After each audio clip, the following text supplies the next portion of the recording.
तेलों की इम्प्योरिटीज को कैसे दूर करेंगे, उनसे पेस्टिसाइड्स कैसे निकालेंगे, उनसे वैक्सेस और गम्स कैसे निकालेंगे। हम जो पानी पीते हैं अपने घरों में, वो भी तो रिफाइन होके ही हमारे पास आता है। अगर वो पानी रिफाइन ना हो, म्युनिसिपैलिटी का जो पानी हमारे घरों में आता है, अगर वो रिफाइन ना हो तो वो पानी कुछ इस तरह का दिखेगा, जो तस्वीर आप अभी स्क्रीन पर देख रहे हैं। ये जो पानी है ये रिफाइंड नहीं है। रिफाइनिंग मींस तेलों की इम्प्योरिटीज को दूर करना, जो कि पॉसिबल ही नहीं है जिसे हम घर पे कर पाए, चाहे हम कितनी भी मशीनरी लगा लें। इसीलिए एफएसएसएआई ने स्टैंडर्ड्स बनाए हैं तेलों की रिफाइनिंग के, ताकि लोगों तक सुरक्षित तेल पहुंचे, सुरक्षित खाना पकाने का तेल उन तक पहुंचे। इसीलिए रिफाइनिंग करना बहुत जरूरी है, जिसे कंट्रोल कर रहा है हमारी भारत सरकार, food safety and standard authority of India, जिन्होंने तेलों की रिफाइनिंग के लिए क्या क्या उनमें पैरामीटर्स हैं, क्या क्या स्टैंडर्ड्स हैं, वो सब लेट डाउन किए हुए हैं। और बहुत सारे डॉक्टर्स ने, साइंटिस्ट ने एक वर्कशॉप भी की। जब ऐसे मैसेजेस सोशल मीडिया पर फ्लोट होने लगे, तब उन्होंने पूरा ये डिक्लेयर किया, साइंटिस्ट ने बोला कि रिफाइंड ऑयल्स बल्कि हमारे लिए जरूरी है, टोटली सेफ है। रिफाइनिंग तेलों की बहुत जरूरी है, ताकि हम साफ सुथरा तेल अपने अंदर डाल सके बिना किसी इम्प्योरिटी के। एक और प्रॉब्लम जो तेलों के अराउंड मुझे देखने को मिलती है, मैंने लोगों के घरों में जाकर देखा है, जहां पर बोला जाता है तेल कम इस्तेमाल करो, तेल डालो ही मत, पानी में ही खाना बना लो, क्योंकि तेल खाने से हम मोटे हो जाएंगे। आप में से किसी ने ऐसा सुना है कि लोग कहते हैं कि तेल खाने से हम मोटे हो जाएंगे? एक बार मुझे डिजिटल हैंड रेज करके बताइए। तो अंजना जी का, मनोज जी का हैंड रेज आ रहा है, बहुत सारे हैंड रेज आ रहे हैं कि लोग तेल खाना कम कर चुके हैं। क्यों? क्योंकि उन्हें लगता है तेल खाने से हम मोटे हो जाएंगे। और दोस्तों, जब से ये मिथ आया है कि तेल खाने से हम मोटे हो जाएंगे, उसी दौरान बहुत सारी बीमारियां भी बढ़ गई हैं लोगों में। अगर आपने नोटिस किया हो, पुराने जमाने में लोग तेल या घी से परहेज नहीं करते थे और तब बीमारियां भी कम होती थी। लेकिन आज के जमाने में जब लोग लो फैट डाइट पर जाने लगे हैं, बीमारियां बढ़ चुकी हैं। क्यों? क्योंकि फैट हमारे लिए बहुत एसेंशियल मैक्रो न्यूट्रिएंट है हमारे शरीर के लिए। मैं एक डाइटिशियन हूं, मैंने पूरी स्टडी की है। अगर हम अपने शरीर को फैट नहीं देंगे, यानी इस मैक्रो न्यूट्रिएंट को नहीं देंगे, हम अपने शरीर को चला नहीं सकते। ये हमारे लिए अति आवश्यक है। बहुत सारे ऐसे विटामिन जो हमें इम्यूनिटी देते हैं, अच्छी स्किन देते हैं, जो हमारी बोन्स को स्ट्रॉन्ग करती हैं, वो विटामिन हमारे अंदर एब्सॉर्ब ही नहीं होंगे अगर हम पर्याप्त मात्रा में फैट्स नहीं खाएंगे, तेल नहीं खाएंगे। क्योंकि ये जो विटामिन हैं, ये फैट सॉल्युबल विटामिन हैं। हमारा दिमाग काम ही नहीं करेगा अगर हम फैट्स नहीं खाएंगे, क्योंकि ये 70% फैट्स का बना हुआ है हमारा दिमाग। आप एक बार ट्राई करके देखना, किसी दिन पूरा दिन आप लो फैट डाइट लेना, यानी कि तेल मत खाना। आप शाम तक इतने चिड़चिड़े हो जाएंगे कि कोई आपसे बात ही नहीं करेगा। आपके ब्रेन को सेटिस्फेक्शन फील ही नहीं होगा अगर उसे पर्याप्त मात्रा में फैट्स या तेल नहीं मिलेगा। तो फैट्स हमारे लिए बहुत ज्यादा जरूरी है। इसे हमें अपनी डाइट से आउट नहीं करना, इसे इन करना है। लेकिन ये जानना है कि सही फैट कौन सा है, सही तेल कौन सा है, क्योंकि ये बहुत जरूरी है जानना। इस ज्ञान को मुझे तो लगता है कि छोटी क्लासेस में ही, थर्ड फोर्थ क्लास में ही न्यूट्रिशन की नॉलेज देनी चाहिए हमारे देश में, क्योंकि इतनी कंफ्यूजन है।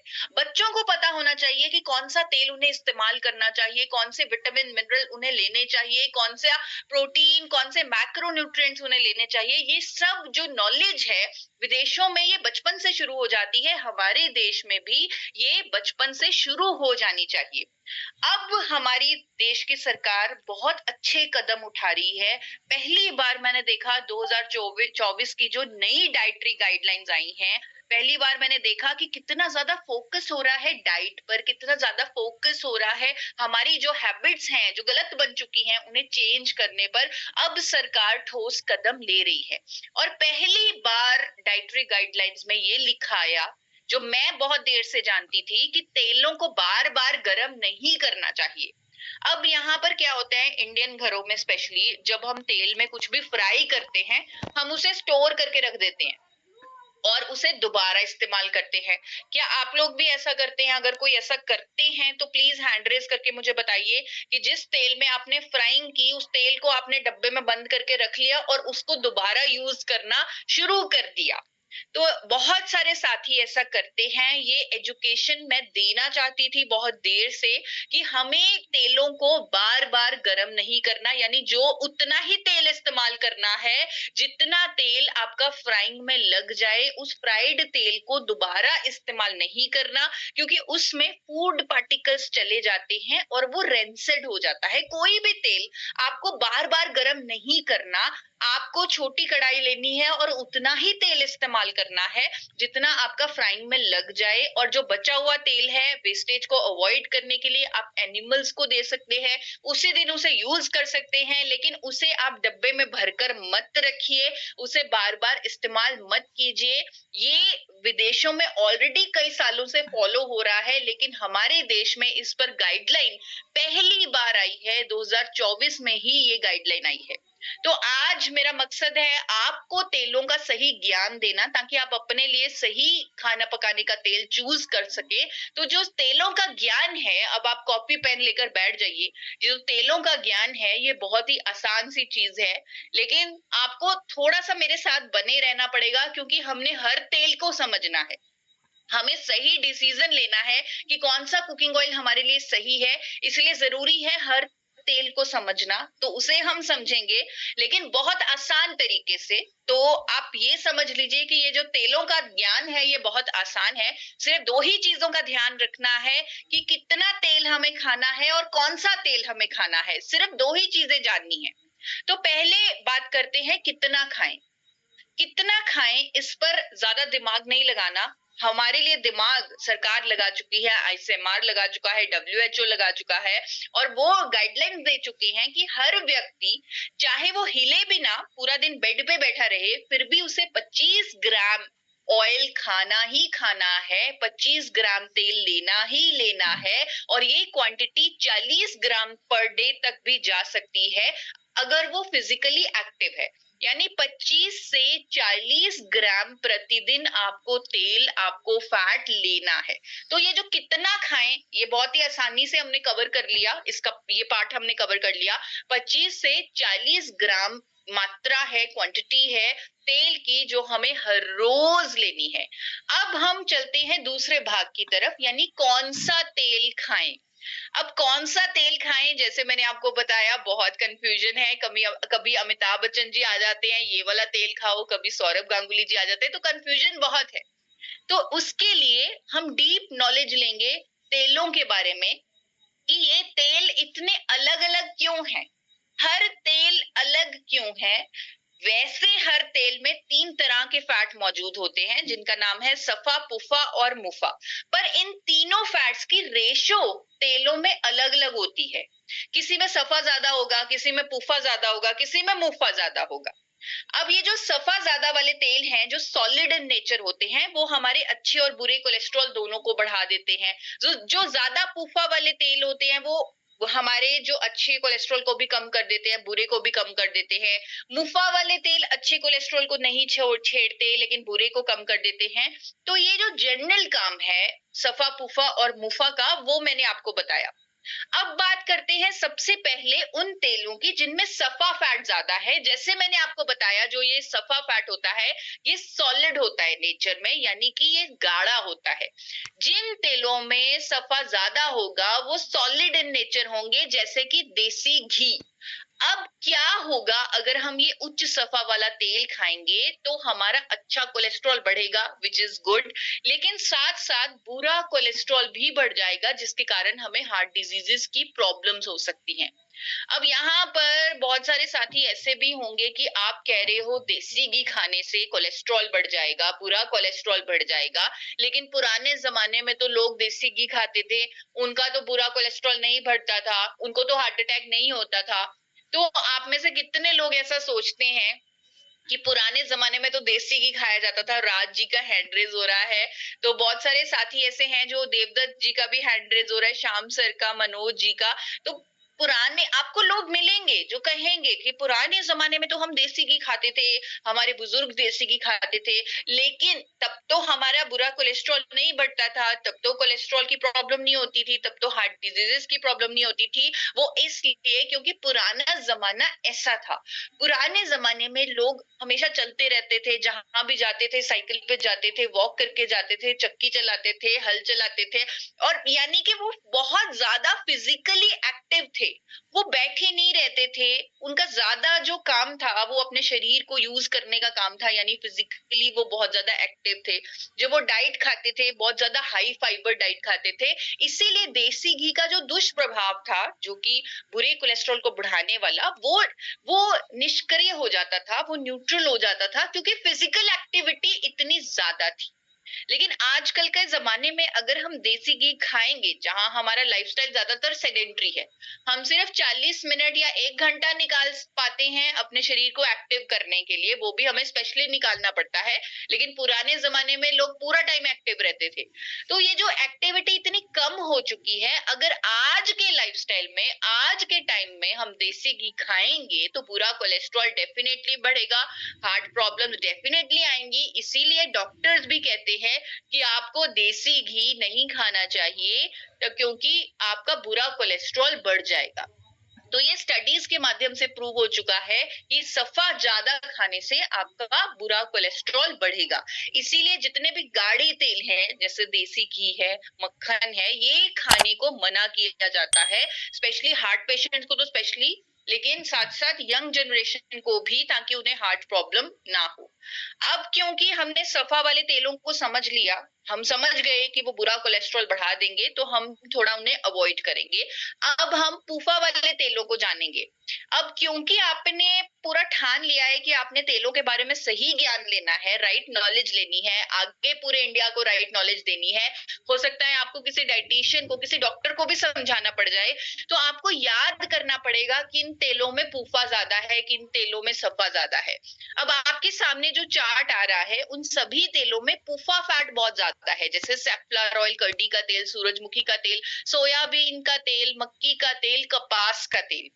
इन तेलों में पूफा फैट बहुत ज्यादा होती है। और बहुत पहले, अगर मैं 2 दशकों की बात करूं, आज से 2 दशक पहले ऑलमोस्ट, तब पूफा तेल ज्यादा बिकने लगे थे, क्योंकि तब पता लगा था कि सफा खाने से कोलेस्ट्रॉल बढ़ जाएगा, इसीलिए पूफा वाले तेलों पर ज्यादा रिसर्च होने लगी और ज्यादा उन्हें प्रमोट किया जाने लगा। सबसे पहले सफोला गोल्ड इसमें आगे आया, सैफलर ऑयल वो लेकर आए, सैफलर ऑयल, सफोला, और ये कहा गया कि इससे आपका कोलेस्ट्रॉल कम होगा। वो पूफा के कारण बोला जा रहा था, क्योंकि उसमें पूफा ज्यादा होता है, तब उसमें सैफलर ऑयल, सिर्फ सैफलर ऑयल हुआ करता था। तो शॉर्ट टर्म स्टडीज में समझ में आया कि अगर कोई पूफा वाला तेल खाता है तो उसका अच्छा कोलेस्ट्रॉल जो है वो कम हो रहा है, और बुरा कोलेस्ट्रॉल भी कम हो रहा है। लेकिन लॉन्ग टर्म में अच्छा कोलेस्ट्रॉल अगर कम हो रहा है रूटीन में ऐसी चीज खाने से जिसे हम रेगुलरली खा रहे हैं, तो वो हमारे दिल के लिए खतरनाक है। और उन लोगों में जिनमें पूफा फैट ज्यादा पाया जाने लगा, उनमें जोड़ों के दर्द की समस्या शुरू हो गई, अर्थराइटिस की प्रॉब्लम शुरू हो गई। अगर आप किसी के घर में जाएं, वो आपको बताएं कि मेरे तो जोड़ों में दर्द रहता है, अर्थराइटिस की प्रॉब्लम है, तो आप उनके किचन में चेक कर सकते हैं, वो जरूर पूफा वाला इनमें से ही कोई तेल खा रही हैं। या तो वो कर्डी ऑयल खा रही है, या सूरजमुखी का तेल खा रहे हैं, सोयाबीन का तेल खा रहे हैं, मक्की का तेल खा रहे हैं, कपास का तेल खा रहे हैं। पूफा की वजह से उनको जॉइंट की प्रॉब्लम्स हो रही हैं, अर्थराइटिस की प्रॉब्लम हो रही है, और ये स्टडीज कह चुकी हैं। इसीलिए बड़ी बड़ी कंपनियों ने पूफा फैट्स को प्रमोट करना बंद कर दिया। उन्होंने अपने तेलों में कुछ और डालना शुरू कर दिया जिससे पूफा फैट कम हो जाए। वो मैं आगे आपको बताती हूँ कि कैसे प्रमोशन की जा रही है तेलों की। आपका अब ध्यान लाना चाहती हूँ मुफा वाले तेलों की तरफ। अब ये जो तेल है वो बहुत महंगे होते हैं, जैसे सरसों का तेल, कैनोला तेल, जैतून का तेल, और इन्हें डाइटिशियंस जो हैं, डॉक्टर्स जो हैं, क्योंकि ये महंगे तेल हैं और ये इससे हमारा जो बुरा कोलेस्ट्रॉल है वो कम होता है, अच्छे को ये कुछ नहीं करती। इसीलिए डॉक्टर्स और डाइटिशियंस जो हैं वो इन तेलों को प्रमोट करते हैं। अब में से कितने लोगों ने ये वीडियोस देखी हैं या ऐसा स्टेटमेंट्स पढ़ी हैं डॉक्टर्स की कि सरसों का तेल खाना चाहिए? एक बार मुझे हैंड रेज करके बताइए। सरसों के तेल को डॉक्टर्स एडवोकेट कर रहे हैं, इंडिया की टॉप डाइटिशियन एडवोकेट कर रही है, कच्ची घानी का तेल खाने के लिए बोला जा रहा है। और मेरा दिल उस समय बहुत दुखता है। मैं उन डॉक्टर्स को ईमेल्स भी लिखती हूँ, उनको पूरे के पूरे फैक्ट्स भेजती हूँ कि जो ये आप कर रहे हैं ये टोटली गलत कर रहे हैं। नॉलेज ना होने की वजह से आप ये कर रहे हैं, क्योंकि सरसों के तेल में तो एक ऐसा कंपाउंड होता है जिसका नाम है इरूसिक एसिड। इंडिया के सरसों के तेल में नेचुरली इरूसिक एसिड बहुत ज्यादा होता है, 35 से 55% तक होता है।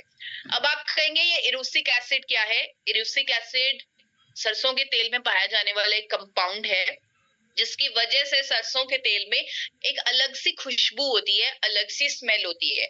आप लोगों ने कितनों ने सरसों के तेल में एक खुशबू सूंघी है? आपको लगता है कि आप कोई भी चीज खाते हैं आपको जब भी पता लग जाता है ये सरसों के तेल में बनी है। क्यों? क्योंकि उसके अंदर एक खुशबू होती है। वो खुशबू इरूसिक एसिड के कारण होती है, वो फ्लेवर जो है वो इरूसिक एसिड के कारण होता है। अब वही फ्लेवर, वही खुशबू आपको घरों में होने वाले पेंट में भी मिलेगी।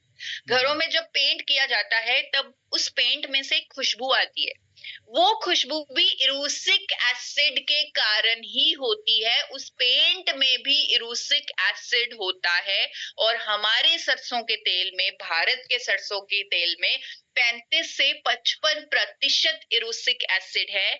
विदेशों में गाइडलाइंस हैं कि अगर किसी भी खाद्य तेल में 5% से ज्यादा इरूसिक एसिड है वो खाने के लिए अनुकूल नहीं है। उस पर आप लिख के बेचेंगे फॉर एक्सटर्नल यूज ओनली, यानी उससे से आप मसाज कर सकते हैं, बालों में लगा सकते हैं, लेकिन उससे इंटरनल यूज यानी अपने अंदर नहीं डाल सकते। सिर्फ बाहरी बाहरी काम के लिए यानी मसाज के लिए, सर पे लगाने के लिए ही इस्तेमाल कर सकते हैं।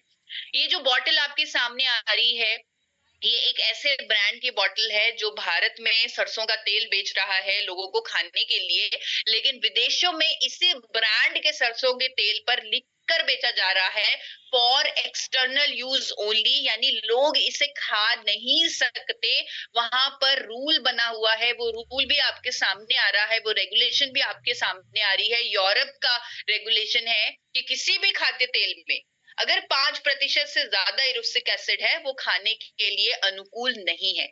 हमारे देश में भी कितनी सारी स्टडीज आ चुकी, कितने सारे प्रूफ आ चुके कि सरसों का तेल खाने से हार्ट अटैक होता है। वेस्ट बंगाल में क्योंकि सरसों का तेल सबसे ज्यादा यूज हो रहा है, वहां पर लोगों का ट्राइग्लिसराइड ज्यादा पाया गया है। इवन गॉल ब्लैडर कैंसर पर भी स्टडी हो चुकी है कि जिन लोगों में सरसों का तेल की जो मात्रा है, इरूसिक एसिड की जो मात्रा है ज्यादा पाई गई तो उनको गॉल ब्लैडर कैंसर होने की संभावना ज्यादा रही। इस तरह की स्टडीज, इस तरह के आर्टिकल्स पब्लिश हो चुके हैं हमारे देश में भी। पर दुख होता है अभी तक एफएसएसएआई ने आज तक इरूसिक एसिड पर कोई भी गाइडलाइन जारी नहीं की, जो विदेशों में है पर वो इंडिया में मिसिंग है। लेकिन आज आप सही ज्ञान ले चुके हैं, आप जान चुके हैं कि सरसों का तेल खाना कितना खतरनाक, कितना टॉक्सिक हो सकता है, कार्सिनोजेनिक हो सकता है, हार्ट के लिए नुकसान कॉज कर सकता है, उसमें इरूसिक एसिड इतना ज्यादा है। तो हम ये ज्ञान ज्यादा से ज्यादा लोगों तक पहुंचाएं, हमारी जिम्मेदारी बनती है कि हम ज्यादा से ज्यादा लोगों को पहुंचाएं ये ज्ञान और लोगों को स्वस्थ बनाएं। सरसों का तेल हम किसी को रेकमेंड नहीं कर सकते खाने के लिए, क्योंकि इसमें इरूसिक एसिड बहुत ज्यादा होता है। और आप देखिए हमारे देश में ये बाजारों में इतना महंगा बिक रहा है, ऑलरेडी कच्ची घानी ऑयल को इतना ज्यादा प्रमोट किया जा रहा है। तो एक बार आप खुद भी नेट पर थोड़ा सा रिसर्च करें, क्या मैंने आपको जो बताया है क्या वो सही है, उस पर आप थोड़ा सा रिसर्च करें और लोगों को राइट नॉलेज दें। अब ये जो नॉलेज है ये कुछ ब्रांड्स को है, तो उन्होंने सरसों के तेल को जेनेटिकली मॉडिफाई किया, कनाडा से तेल लेकर आए, उसका नाम कैनोला ऑयल रखा। सरसों के तेल के साथ एक छेड़छाड़ की गई, उसके बीज को लैब में चेंज किया गया, उसके इरूसिक एसिड को 35% से कम करके 5% तक लाया गया और उसका नाम रखा गया कैनोला ऑयल। लेकिन ये आर्टिफिशियली जेनेटिकली मॉडिफाइड तेल है जो हमारे लिए अच्छा नहीं है। इंडिया में जेनेटिक मॉडिफिकेशन अलाउड भी नहीं है। तो ये जो कैनोला ऑयल है ये कम इरुसिक एसिड वाला सरसों का तेल ही है, लेकिन ये हाई टेम्परेचर कुकिंग के लिए सूटेबल नहीं है। विदेशों में कैनोला ऑयल पर लिखकर बेचा जाता है not recommended for high temperature cooking, यानी इसे आप गर्म नहीं कर सकते, क्योंकि वहां पर अब्रॉड में तो लोग जो है वो तेल को गर्म नहीं करते, वो तेल को ज्यादातर कच्चा खाते हैं। तो यहाँ इंडिया में हमें तेल में फ्राइंग भी करनी है, हमने पराठा भी सेकना है, हमने पूरी भी तलनी है, तो हमारे लिए तो कैनोला ऑयल नहीं चल सकता। एक और तेल जो बहुत महंगा बिकता है वो है एक्स्ट्रा वर्जिन ऑलिव ऑयल। ये जो ऑलिव ऑयल है ये अगेन इंडियन स्टाइल के लिए बना ही नहीं है, इंडियन कुकिंग के लिए बना ही नहीं है। यहाँ इससे यूरोप में खाया जाता है सैलेड पर छिड़क कर, इसे भी आप गर्म नहीं कर सकते। तो ये जो प्रॉब्लम है, ये जो विदेशी तेलों की जो प्रॉब्लम है, ये हमारे देश में चाहे इन्हें प्रमोट किया जा रहा है, चाहे इन्हें महंगा बेचा जा रहा है, चाहे लोगों को लगता है कि ये महंगे तेल हैं तो ये अच्छे तेल होंगे, लेकिन ये उन्हें समझना होगा कि हमारे खान पान के साथ ये तेल नहीं मिलते, इसीलिए ये हमारे लिए सही नहीं है। तो ये जो सारी चीजें जो अभी आपने समझी, वो आज से लगभग 20 साल पहले बहुत सारे डॉक्टर्स, बहुत सारे डाइटिशियंस, बड़े बड़े इंस्टीट्यूट्स ने रिसर्च की और उन्हें ये समझ में आ गया कि कोई भी तेल हमारे लिए सही नहीं है, क्योंकि उनकी फैट कॉम्पोजिशन अलग अलग है। तो उन्होंने एक फैट कॉम्पोजिशन बनाई, WHO ने और NIN ने, और ये सामने लाया कि हमें तीनों तरह के फैट चाहिए और ऑलमोस्ट बराबर बराबर चाहिए। हमें सफा भी चाहिए, हमें पूफा भी चाहिए, हमें मुफा भी चाहिए, ये तीनों फैट्स हमें बराबर चाहिए। और उसका असर क्या हुआ? उसका असर ये हुआ कि लोगों ने ये समझा कि कोई भी तेल उत्तम नहीं है, हमें तेलों को बदल बदल कर इस्तेमाल करना है। और लोगों ने तेल बदलना शुरू कर दिया, एक महीने कोई और तेल, दूसरे महीने कोई और तेल, तीसरे महीने कोई और तेल। आपको ऐसे लोग मिलते हैं या ऐसे डाइटिशियंस, ऐसे डॉक्टर्स कहते हैं कि आपको तेल को बदल बदल कर इस्तेमाल करना है? तो आप प्लीज मुझे हैंड रेज करके बताइए। मनोज जी का हैंड रेज आ रहा है, बहुत सारे ऐसे साथी हैं। जी हाँ, कमलेश यादव जी और मनीष राज जी, प्रीति जी, ये सबके हैंड रेज आ रहे हैं, क्योंकि ये एक बड़ी कंफ्यूजन पैदा हो गई पूरे इंडिया में 20 साल पहले कि तेलों को बदल बदल कर इस्तेमाल करो। क्यों? क्योंकि हमें तीनों तरह का फैट बराबर बराबर बराबर चाहिए। लेकिन बिना नॉलेज के अगर हम ये भी करेंगे तो वो भी संभव नहीं है। मैं कहती हूँ अगर नॉलेज भी ले ले कि हमें पता हो किस तेल में सफा कितना है, किस तेल में मुफा कितना है, किस तेल में पूफा कितना है, फिर भी हम तेलों को बदल बदल कर यही एग्जैक्ट फैट कॉम्पोजिशन नहीं ले सकते जो हमें WHO देना चाहती है, जो हमें नेशनल इंस्टीट्यूट ऑफ न्यूट्रिशन देना चाहता है। लोगों ने तो ब्रांड बदलने शुरू कर दिए, लोगों ने सफोला लिया, फॉर्च्यून लिया, लेकिन उन्होंने देखा ही नहीं कि उसमें तो वही तेल है, उसमें तो सैफलर ऑयल ही है, फॉर्च्यून का भी सैफलर ऑयल है। तो इस तरह लोगों ने तेल जब बदले तब उन्हें समझ में ही नहीं आया कि ये हम कर क्यों रहे हैं। उन्होंने ये जानने की कोशिश ही नहीं की कि ये करना क्यों जरूरी है और क्या ये करके हमें कोई फायदा हो रहा है। ये भी नॉलेज ना होने की वजह से ये भी चीज कहीं ना कहीं मिसिंग रह गई। अब देखिए, अगर मैं सबके सामने ये चार्ट रख दूं और बता दूं कि किस तेल में कितना सफा, कितना पुफा, कितना मुफा है, तो भी ये करना हमारे लिए भी, इवन मेरे लिए भी, मैं एक डाइटिशियन हूँ, तो मेरे लिए भी ये संभव नहीं है कि मैं तेल को बदल बदल कर वही फैट कॉम्पोजिशन ले लूं। लेकिन अब हमें डरने की जरूरत नहीं है, क्योंकि 2 दशक पहले भारत में राइस ब्रान ऑयल बनने लगा जो नेचुरली बैलेंस्ड है, यानी उसमें तीनों तरह का फैट ऑलमोस्ट उतना ही है जितना हमें चाहिए। और इसे बैलेंस किसी कंपनी ने नहीं किया, ये इसका नेचुरल फैट कॉम्पोजिशन है। किसी भी तेल का जो फैट कॉम्पोजिशन होता है वो नेचुरल होता है, उसे कोई कंपनी ऑल्टर नहीं कर सकती। इसीलिए राइस ब्रान ऑयल का भी जो फैट कॉम्पोजिशन है उसमें सफा और पूफा और मुफा की मात्रा उतनी ही है जितनी जितनी हमें चाहिए। इसीलिए हम कहते हैं और पूरे इंडिया को मैं एजुकेट करना चाहती हूँ कि उन्हें राइस ब्रान ऑयल का इस्तेमाल करना चाहिए बिना बदले लगातार। क्यों? क्योंकि वो हमें रेडीमेड सोल्यूशन दे रहा है, हमें जितना फैट सफा पुफा और मुफा चाहिए उतना ही दे रहा है, साथ में हमें टोकोट्रेनॉल्स, टोकोफिरोल्स और इजनॉल जैसे एंटीऑक्सीडेंट दे रहा है। तो ये हमारा जो राइस ब्रान ऑयल है ये सबसे उत्तम तेल है। और आपने देखा होगा आजकल कुछ डॉक्टर्स बोलने लगे थे कि आप 1 चम्मच देसी घी भी खाएं। क्यों? क्योंकि वो जानती है कि हमें सफा भी चाहिए, 27 से 33% सफा चाहिए। लेकिन जब आप राइस ब्रान ऑयल ले रहे हैं तो आपको सफा भी ऑटोमेटिक मिल रहा है, आपको उसे बदलने की जरूरत नहीं है, आपको देसी घी भी ऐड करने की जरूरत नहीं है। इसीलिए आपने कई बार देखा भी होगा कि राइस ब्रान ऑयल सर्दियों में थोड़ा सा गाढ़ा गाढ़ा लगता है। किसने ये चीज नोटिस की है कि राइस ब्रान ऑयल सर्दियों में थोड़ा सा जमा जमा लगता है? क्यों? क्योंकि उसमें सफा भी है और सफा फैट भी हमारे शरीर को चाहिए। 27 से 33% हमें सफा फैट चाहिए। तो राइस ब्रान ऑयल का सर्दियों में जमना प्रमाण है इस बात का कि इसमें सफा फैट भी नेचुरली है जो हमारे शरीर को चाहिए। और तो और सबसे अच्छी बात, ये हमारे इंडियन स्टाइल के साथ मेल खाता है, इंडियन कुकिंग के साथ मेल खाता है। इसका स्मोक पॉइंट सबसे ज्यादा है, यानी बहुत ज्यादा हाई हीट पर भी ये धुआं नहीं छोड़ता। राइस ब्रान ऑयल का स्मोक पॉइंट ज्यादा है तो इसमें आप कुछ भी फ्राई कर सकते हैं बिना किसी डर के। इसमें एंटीऑक्सीडेंट सबसे ज्यादा है। जो चीज आप राइस ब्रान ऑयल में बनाएंगे और किसी और तेल में बनाएंगे तो आप देखेंगे कि राइस ब्रान ऑयल वाली चीज ज्यादा लंबी चल रही है क्योंकि इसमें एंटीऑक्सीडेंट बहुत ज्यादा है और ये प्राकृतिक रूप से संतुलित तेल है। अब यहाँ पर जब ये क्लियर हुआ पूरे इंडिया को कि राइस ब्रान ऑयल सबसे उत्तम है, नेचुरली बैलेंस्ड है, तब एक नई कंफ्यूजन सामने आई कि कौन सी कंपनी का राइस ब्रान ऑयल लेना चाहिए। क्योंकि हर कंपनी ने राइस ब्रान ऑयल लॉन्च कर दिया, हर कंपनी ने नया ब्रांड अपना राइस ब्रान ऑयल का लॉन्च कर दिया। इवन सफोला गोल्ड में भी आप देखेंगे तो 80% राइस ब्रान ऑयल है। उन्हें समझ में आ गया कि राइस ब्रान ऑयल सबसे उत्तम तेल है, तो हर कंपनी आज राइस ब्रान ऑयल को प्रमोट कर रही है, अपने वेरिएंट में लॉन्च कर चुकी है, अपने ब्रांड में लॉन्च कर चुकी है। बड़े बड़े सेलिब्रिटीज के साथ राइस ब्रान ऑयल की लॉन्चिंग हो चुकी है हर कंपनी द्वारा। अब यहाँ पर जैसे मैंने आपको बताया कि ये जो टॉपिक है ये बहुत कंफ्यूजिंग है, लोग कंफ्यूज्ड हैं। तो ये जो टॉपिक इतना कंफ्यूजिंग इसलिए है कि जब सही ज्ञान आया तब कंफ्यूजन हो गई, किस ब्रांड का राइस ब्रान ऑयल खाएं, किस कंपनी का राइस ब्रान ऑयल खाएं।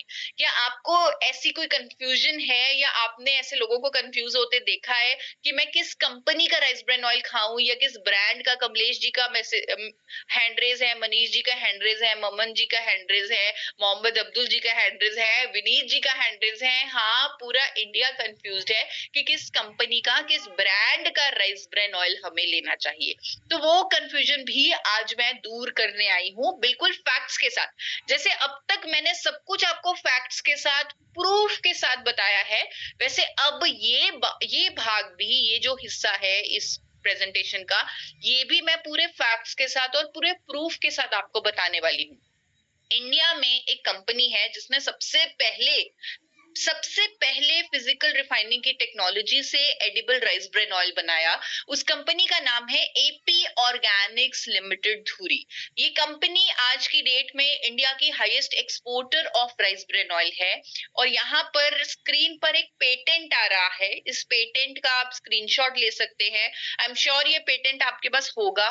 तो कंपनी के जो चेयरमैन हैं AR शर्मा जी, उनके नाम पर ये पेटेंट रजिस्टर्ड है, जहां पर उन्होंने फिजिकल रिफाइनिंग के जिस प्रोसेस से वो राइस ब्रान ऑयल बना रहे हैं, जहां पर कोई केमिकल का इस्तेमाल नहीं हो रहा, कास्टिक का इस्तेमाल नहीं हो रहा और तेल की सही रिफाइनिंग भी हो रही है फिजिकल रिफाइनिंग के प्रोसेस से, तो उस पर जो पेटेंटेड टेक्नोलॉजी है वो उन्होंने इस्तेमाल की है, पेटेंट है उनका इस पर। और इसी टेक्नोलॉजी के लिए उन्हें भारत सरकार खुद 4 बार नेशनल अवार्ड दे चुकी है। आप वो तस्वीरें देख सकते हैं, मनमोहन सिंह जी से, अब्दुल कलाम जी से, प्रतिभा पाटिल जी से, जब वो प्रेसिडेंट थे, जब वो प्राइम मिनिस्टर थे, तब उन्हें अवार्ड मिले हैं इस टेक्नोलॉजी के लिए, इंडिया में पहली बार physically refined rice bran oil बनाने के लिए। अब एक और जो खास चीज है एपी ऑर्गेनिक्स की, जो किसी और कंपनी की नहीं है, वो मैं आपको बताना चाहती हूँ। अभी अभी मैंने आपको बताया कि एपी ऑर्गेनिक्स इंडिया की highest exporter of rice bran oil है। यहाँ पर जो प्रोडक्ट बनाया जाता है वो इंटरनेशनल स्टैंडर्ड से बनाया जाता है, इंडियन स्टैंडर्ड से नहीं। आप देख सकते हैं कि इंडिया अभी इन मामलों में बहुत पीछे है। हमारी एफएसएसएआई भारत सरकार डेफिनेटली इंप्रूव कर रही है, स्टैंडर्ड्स को रिवाइज कर रही है, लेकिन अभी भी हम अगर अमेरिका की बात करें, ऑस्ट्रेलिया की बात करें, न्यूजीलैंड की बात करें, तो हम बहुत पीछे हैं। लेकिन एपी ऑर्गेनिक्स में जो राइस ब्रेन ऑयल बनाया जाता है वो अमेरिका के, न्यूजीलैंड के, ऑस्ट्रेलिया के स्टैंडर्ड से बनाया जाता है, और इसीलिए इन देशों में यहाँ एपी ऑर्गेनिक्स द्वारा बनाया गया तेल एक्सपोर्ट हो रहा है। कोई और कंपनी, इंडिया की कोई और कंपनी एक्सपोर्ट नहीं कर पा रही अपना बनाया हुआ राइस ब्रेन ऑयल, क्योंकि वो इंडियन स्टैंडर्ड से बना रही है। लेकिन एपी ऑर्गेनिक्स एकमात्र ऐसी कंपनी है जो international standards of food safety follow करती है। उदाहरण के तौर पे मैं आपको सिंपल सी चीज समझाती हूँ। एपी ऑर्गेनिक्स में थर्मोसाइफन सिस्टम लगा हुआ है। अब दूसरी कंपनियों में थर्मिक फ्लूइड सिस्टम लगा हुआ है। अब जब तेल को रिफाइन किया जाता है तो तेल को गर्म करना पड़ता है एक वेसल में डालकर, जहां पर उस वेसल में कुछ पाइपें लगी होती है। उन पाइपों की हीट से इनडायरेक्टली वो तेल गर्म होता है। अब थर्मिक फ्लूइड सिस्टम जो और कंपनियों में लगा हुआ है, उसमें मिनरल ऑयल डाला जाता है, जो कि एक पेट्रोलियम प्रोडक्ट है। तो मिनरल ऑयल की कंटैमिनेशन होने की संभावना रहती है उन तेलों में जो थर्मिक फ्लूइड सिस्टम इस्तेमाल कर रहे हैं उन कंपनीज में, क्योंकि अगर पाइपों में कोई भी लीकेज हो जाए तो वो जो मिनरल ऑयल है वो फाइनल ऑयल के साथ मिक्स हो सकता है और लोगों की जानें तक जा सकती हैं।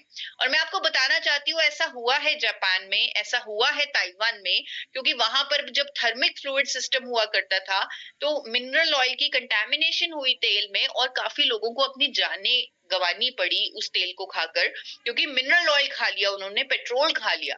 तो वहां पर रेगुलेशन बन गई उस दिन से ही कि thermic fluid system is totally band, आप थर्मोसाइफन सिस्टम ही इस्तेमाल कर सकते हैं।